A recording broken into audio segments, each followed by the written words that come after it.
Welcome to part 9 of SSC PYQ series on algebra.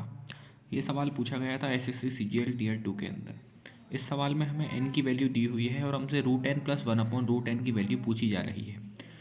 अब अगर n की value हम देखें तो 7 प्लस 4 रूट 3 है। अगर आप रूट एन निकालोगे तो रूट 7 प्लस 4 रूट 3 आएगा। यानी कि हम अगर डायरेक्ट वैल्यू पुट करेंगे तो ये सवाल कॉम्प्लिकेटेड हो जाएगा। तो हम इसको कैसे करें? रूट की वजह से कॉम्प्लिकेशन हो रही है तो हम उस रूट को हटा देते हैं। अब उस रूट को कैसे हटाएंगे? देखो, हमें निकालना है root n plus one upon root N.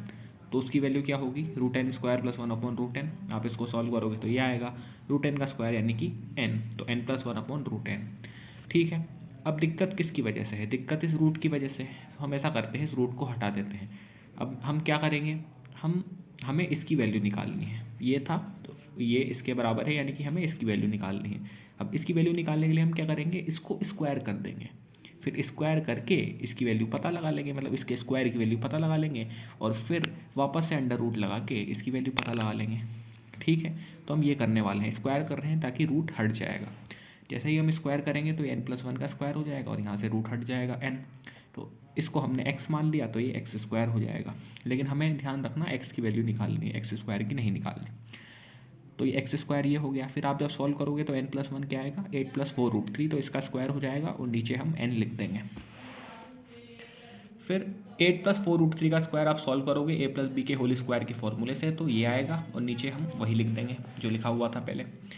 फिर इसको सॉल्व करोगे तो 112 प्लस ये आएगा 64 रूट 3। अब आप देखोगे तो इन दोनों में 16 कॉमन आ रहा है। अगर आप 16 कॉमन लोगे तो अंदर आ जाएगा 7 प्लस 4 रूट 3, जो कि इससे कैंसिल होकर 16 आएगा। यानी कि हमारा एक्स स्क्वायर जो है वो 16 है।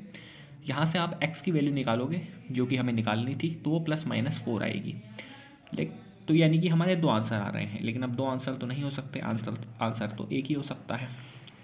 और ध्यान देने वाली बात यह है कि इस सवाल के ऑप्शंस में भी 4 और -4 दोनों दिए हुए हैं। तो अब क्या आंसर होगा? देखो, हमसे पूछी गई थी value root n plus one upon root n की। अगर आप ध्यान से देखोगे तो रूट में अगर कुछ भी लिखा हुआ है, मतलब रूट को सॉल्व करते हो तो हमेशा पॉजिटिव आता है। ये बात आपको पता होनी चाहिए, रूट कभी भी नेगेटिव नहीं आता है। यानी कि ये नंबर पॉजिटिव है, ये भी, अब ये भी यहाँ पे यही लिखा हुआ है तो ये भी पॉजिटिव है। अब पॉजिटिव है, हम नीचे लिखा हुआ है 1 से डिवाइड कर रहे हैं ऊपर करके, तो वो भी पॉजिटिव ही होगा, नेगेटिव तो हो नहीं सकता। यानी कि ये भी पॉजिटिव, ये भी पॉजिटिव, तो ये पूरी टर्म भी पॉजिटिव होगी, क्योंकि दो पॉजिटिव नंबर्स को ऐड करोगे तो भी पॉजिटिव ही आएगा। यानी कि हमारा जो एक्सप्रेशन था वो कभी भी नेगेटिव नहीं हो सकता। इसलिए मैंने लिख दिया कि ये ग्रेटर देन इक्वल टू 0 होगा for n belongs to real positive. यानी कि एन की कोई भी पॉजिटिव रियल वैल्यू ले लो। पॉजिटिव क्यों लिखा मैंने? क्योंकि रूट के अंदर आप नेगेटिव नहीं लिख सकते, इसलिए मैंने रियल पॉजिटिव लिख दिया कि for all n belongs to positive real numbers, ये जो एक्सप्रेशन है इसकी वैल्यू या तो 0 आएगी या 0 से बड़ी आएगी। अब अगर ऐसा है तो हमारा जो आंसर -4 आ रहा है वो नहीं आ सकता, केवल +4 आएगा। तो हमारा आंसर हो जाएगा इस लॉजिक से +4, जो कि इस सवाल का करेक्ट आंसर है। अगले सवाल की तरफ बढ़ते हैं, जो कि पूछा गया था एसएससी सीएचएसएल के अंदर।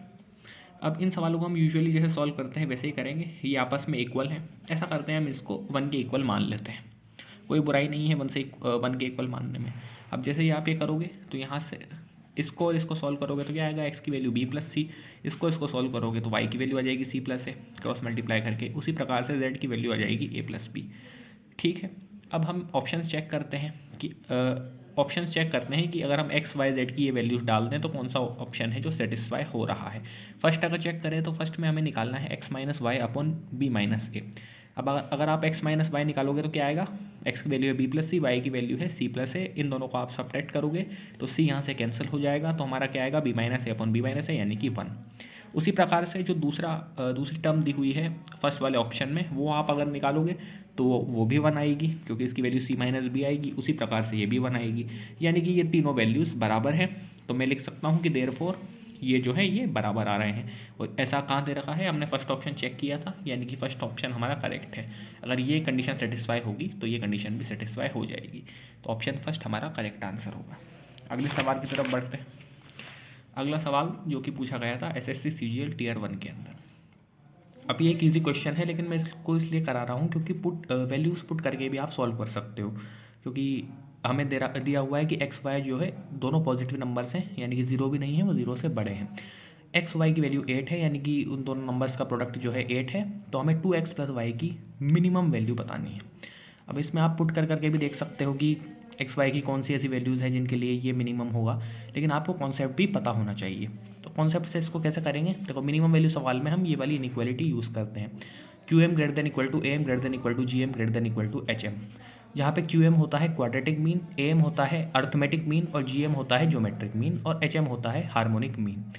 देखो अगर आपको नहीं पता है सब क्या होता है तो अर्थमेटिक मीन तो पता ही होगा। अर्थमेटिक मीन मतलब बेसिकली एवरेज।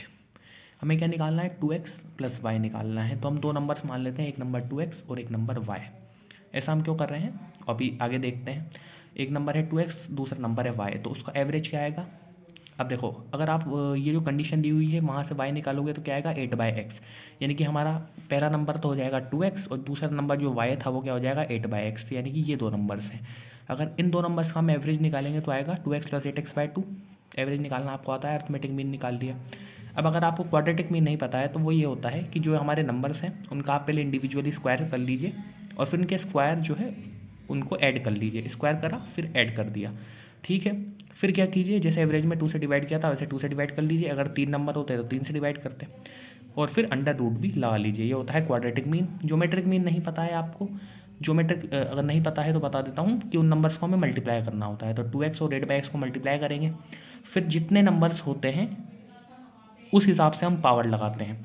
यहाँ पे 2 नंबर्स थे तो हमने पावर लगाई 1/2। अगर 3 नंबर्स होते तो पावर लगाते 1/3, ठीक है। 2 ही नंबर्स थे तो हमने 1/2 पावर या फिर अंडर रूट लगा दिया। और हार्मोनिक मीन कैसे निकालते हैं, 2 डिवाइड बाय जो मतलब जितनी टर्म्स होती हैं उसको ऊपर लिखते हैं 2 और फिर नीचे क्या लिखते हैं हम, रेसिप्रोकल लिखते हैं। 2x का रेसिप्रोकल 1/2x, 8/x का रेसिप्रोकल x/8 और फिर उनको ऐड करते हैं, ठीक है। लेकिन इतनी सब चीज़ें हमारी काम की नहीं है। क्यों नहीं है, क्योंकि यहाँ आप सॉल्व करोगे तो और कॉम्प्लिकेटेड हो जाएगा, x² आएगा। लेकिन आप अगर ध्यान से देखोगे तो ये जो 2 टर्म्स हैं वो हमारी काम की हैं, क्योंकि इसकी तो हमें मिनिमम वैल्यू बतानी है इस टर्म की। और ये आप देखोगे तो यहाँ पे x कैंसिल हो रहा है, यानी कि यहाँ पे केवल कांस्टेंट टर्म ही बचेगी। तो ये हम केवल यूज़ कर लें तो भी हमारा आंसर आ जाएगा और यही हम यूज़ करेंगे। तो यहाँ से हमें क्या पता लगेगा, 2x प्लस 8/x क्या होगा, ग्रेटर देन इक्वल टू, इस 2 को हम इधर ले जाएंगे, x कैंसिल होगा। अब x कैंसिल हम इसलिए कर पा रहे हैं क्योंकि हमें कंडीशन भी दे रखी है कि x y जो है हमारे दोनों 0 से बड़े हैं। अगर x मान लो 0 हो गया तो फिर 0/0 तो हम नहीं निकाल पाते, ठीक है। लेकिन x जो y दोनों ही पॉजिटिव हैं, 0 से बड़े हैं, 0 नहीं है, तो हम उनको आसानी से बिना किसी कन्फ्यूजन के कैंसिल कर सकते हैं, बिना किसी झिझक के कैंसिल कर दिया। √16 हो गया। √16 क्या होता है, 4 होता है।